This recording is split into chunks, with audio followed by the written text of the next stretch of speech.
Ceux qui me connaissent et qui connaissent ma chaîne savent que j'affectionne à l'occasion faire de la photo avec un flou de bouger, c'est-à-dire un mouvement volontaire du boîtier ou comme on dit en anglais, Intentional Camera Movement.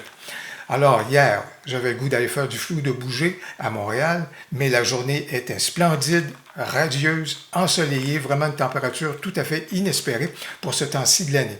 Pour réussir à ce moment-là à pouvoir faire des photos avec un flou bougé, j'avais besoin donc d'un accessoire. Quel était cet accessoire? Eh bien, le voici, il s'agit de filtres. Et dans ce cas-ci, ce sont les filtres de Freewell, les filtres magnétiques, mais j'ai eu le bonheur de travailler non pas avec la première génération des filtres magnétiques de Freewell, mais avec une nouvelle génération qui nous arrive. C'est une version donc revue et améliorée de ces filtres qui ont connu beaucoup de popularité et avec raison. Ben voilà donc ce qu'on va examiner maintenant.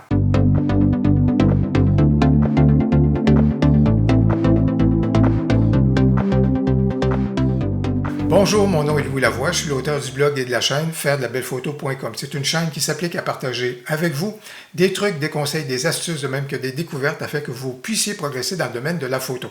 Si vous aimez des vidéos comme celle-ci, n'hésitez donc pas à cliquer sur j'aime et surtout, n'hésitez pas à vous abonner. Freewell est arrivé sur le marché il y a quelques années avec ses filtres magnétiques et ceux-ci ont été très populaires rapidement. Pourquoi? Bien parce que c'est un charme de travailler avec des filtres magnétiques. C'est tellement fluide et c'est tellement rapide. Pas besoin de visser le filtre ou de le dévisser pour en changer, pour aller en chercher un autre. Grâce au fait que ces filtres-là sont aimantés, on a tout simplement besoin de retirer un filtre et de le remplacer immédiatement. Ça colle et ça colle très bien. C'est très, très, très solide. Or, aujourd'hui, Freewell nous arrive avec une version revue et améliorée des filtres magnétiques. Alors, il s'agit donc de la version magnétique Quick Swap 2.0. Juste avant d'aborder les améliorations qui ont été apportées au Magnetic Quick Swap System de Freewell et avec la version 2.0, un petit retour pour vous parler d'un système de Freewell que j'affectionne toujours énormément. Il s'agit donc encore là ici, de filtres magnétiques de densité neutre variable. Je vous ai présenté ce kit-ci il y a quelques mois et j'affectionne toujours ce kit-ci pour les tournages vidéo, justement à cause des filtres de densité neutre, mais variable. Au niveau des filtres magnétiques de Freewell, ben, vous pouvez acheter les filtres soit sur une base individuelle ou encore dans un ensemble de 3 ou encore dans un ensemble de 5, comme c'est le cas, par exemple, dans ce cas ici. Au niveau d'un ensemble de 5, on retrouve un filtre UV, on retrouve un filtre circulaire polarisant, on retrouve 3 filtres de densité neutre, soit un ND8 qui va vous apporter 3 stops à ce moment-là au niveau de la prolongation, du prolongement de votre exposition, ND68 qui lui va vous apporter 6 stops à ce moment-là au niveau du prolongement de votre exposition et le ND1000, le costaud, qui lui va vous apporter 10 stops au niveau du prolongement de votre exposition.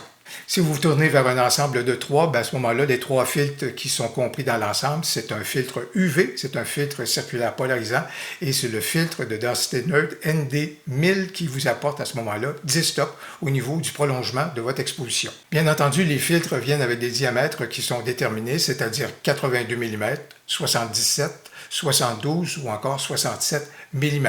Vous faites donc le choix par rapport à l'objectif que vous allez peut-être utiliser le plus, mais par la suite, vous êtes capable de vous tourner vers des bacs d'adaptation que Freewell vend pour à ce moment-là partir du diamètre que vous aurez choisi au niveau de votre ensemble de filtres et à ce moment-là pouvoir les utiliser sur d'autres objectifs. Et par exemple, dans ce cas ici, là, je profite de cette bac d'adaptation-ci pour passer du diamètre de 77 mm à 67. Alors, c'est une façon qu'on est capable donc de pouvoir profiter plus largement de nos filtres magnétiques et c'est pour dire également que le registre est assez large parce que j'ai vu des bacs d'adaptation qui peuvent convenir jusqu'à 49, 52, 55, 58, etc. Donc, il y a vraiment une bac d'adaptation qui pourra vous convenir et qui va pouvoir vous permettre de tirer profit le plus largement possible à ce moment-là de vos filtres magnétiques. Une amélioration qui a été apportée au niveau du système de Freewell, donc avec la version 2.0, c'est le fait que les filtres sont beaucoup plus indiqués à ce moment-là sur la nature du filtre et c'est particulièrement important au niveau du filtre de densité neutre. Alors non seulement je le retrouve sur le devant juste ici, qu'on vient dire que c'est le ND8, mais on indique également que à ce moment-là, on parle ici d'un filtre 3 stops et j'ai la même information également qui se retrouve sur le contour du filtre. Alors ça, c'est intéressant. Lorsque le filtre est dans le sac à ce moment-là, moment-là, je suis capable de faire le choix le plus opportun à ce moment-là au niveau du filtre. Et lorsque je le regarde comme ça également, j'ai des informations à ce sujet-là. Et bien entendu, lorsque je veux apposer le filtre de densité neutre avec un système magnétique, voilà, c'est fait, c'est pas plus compliqué que ça, pas besoin de visser. Évidemment, ça se remplace assez facilement.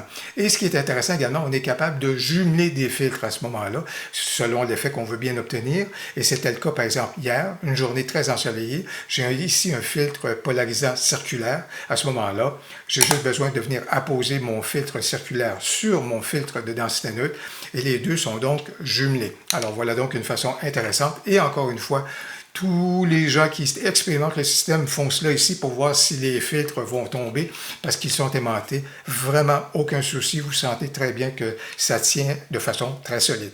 Puisqu'il est question d'un filtre circulaire polarisant, il faut savoir que même si le filtre est aimanté, magnétique, on est capable facilement de faire pivoter celui-ci, de le faire tourner pour obtenir le rendu polarisant que l'on recherche. Alors, à ce sujet-là, pas de souci. Le système, bien sûr, a un capuchon avant pour venir protéger donc les filtres lorsqu'on circule avec notre boîtier. Et ce capuchon-là, par le passé, eh bien, lorsqu'on enlevait le capuchon, je vous dirais que puisque le tout est très solide, bien aimanté, mais le petit inconvénient qu'on pouvait avoir à l'occasion, c'est qu'en retirant le capuchon à ce moment-là, il pouvait y avoir un ou deux fils qui venaient avec le capuchon. Freewell a amélioré le système d'une façon très ingénieuse. Et ici, on retrouve maintenant un anneau, ce qui nous permet facilement, en utilisant l'anneau, tout simplement, on enlève le capuchon et là, on est certain que les filtres restent bien en place. C'est bien joué de la part de Freewell. Au niveau du vignettage, il n'y a pas de souci à y avoir. Freewell a fait des tests, j'ai fait des tests également, en haut de 16 mm. Au niveau du plein capteur, il n'y a vraiment pas de souci par rapport à ce qui pourrait donner à ce moment-là du vignettage. Du vignettage, j'en ai connu hier parce que j'utilisais mon objectif 15-30 à ce moment-là de Canon sur mon plein capteur. Et je dois vous dire qu'à ce moment-là, lorsque j'étais à une distance, à ce moment-là, focale de 15 mm, et surtout parce que je superposais deux filtres, un filtre de densité neutre et un filtre circulaire polarisant. Là, à ce moment-là, j'ai vu apparaître du vignettage dans mes photos. Mais au-delà de 16 mm à ce moment-là, vous ne devriez pas avoir de soucis à ce sujet-là. C'est vraiment un charme et un plaisir pour moi de travailler avec les produits de Freewell. La première des choses, lorsqu'on reçoit les produits, l'emballage est toujours de qualité. Il y a un souci au niveau de l'attention. Et ce souci-là de l'attention, à ce moment-là, est transporté au niveau de la réalisation des produits en question. Ce qu'on constate lorsqu'on travaille avec ceux-ci, c'est la qualité du produit. Les rendus qu'on est capable d'obtenir avec ceux-ci, c'est vraiment un charme de travailler avec ces produits-là. Bien entendu, je le disais précédemment, au niveau, par exemple, de l'ensemble de filtres de densité neutre variable, il y a souvent un trésor d'ingénierie dans la réalisation de ces produits-là. Ici, Freewell nous propose donc une version revue et améliorée de ces filtres magnétiques qu'on appelle le Magnetic Quick Swap à ce moment-là, et c'est la version 2.0, et ce sont des améliorations qui valent la peine donc d'être explorées. À ce sujet-là, vous allez donc retrouver un lien dans le descriptif de la vidéo qui va vous mener vers différents sites à ce moment-là où vous pourrez poursuivre votre exploration au niveau des filtres donc de Freewell. Pour le moment, il y a une promo qui est en cours. Si vous êtes intéressé par la version 2.0 des filtres en question, l'ensemble de 3 filtres va vous coûter 99 $ ou encore l'ensemble de 5 va coûter 149 $. Si vous avez apprécié cette vidéo, n'hésitez donc pas à cliquer sur j'aime et surtout, n'hésitez pas à commenter. J'ai bien hâte de vous lire. Au plaisir, à la prochaine.